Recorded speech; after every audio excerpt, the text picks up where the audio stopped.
10,000 पे 20,000 पे आपसे लेते हैं, 5,000 लेते हैं कि हम आपके ये खिलौने हैं। उन्होंने ऐसे कहा मेरे इधर 5-6 घंटे अपने पास ही तुम्हें ले गए पकड़ के? जी, तो कह रहे हैं तुम्हें पेमेंट दोगे तो फिर आपको छोड़ तो तुम्हें 5 घंटे रखा उन्होंने अपने पास है? फिर तुम परेशान हुए? तो बहुत परेशान हुए?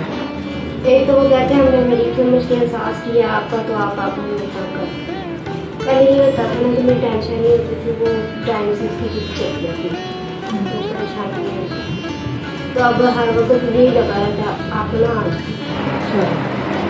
तुम बेटा आइंदा कोई ऐसी बात है ना तुमने हमें कॉल करनी है। फराह वाली के भी बच्चे हो, तुम हमारे भी बच्चे हो। हमारे बच्चे को कोई उठा के ले जाए ऐसे कैसे हो सकता है? और तुम तो इतने बहादुर बच्चे हो, तुम तो हमारे वॉलेंटियर हो, हैं तुम तो हमारे लिए काम भी कर रहे हो, कैसे तुम्हें उठा के कोई लेके जाएगा? शऊर वेलफेयर फाउंडेशन एक रजिस्टर्ड इदारा पाकिस्तान भर में फलाही मंसूबों के जरिए इंसानियत की खिदमत कर रहा है।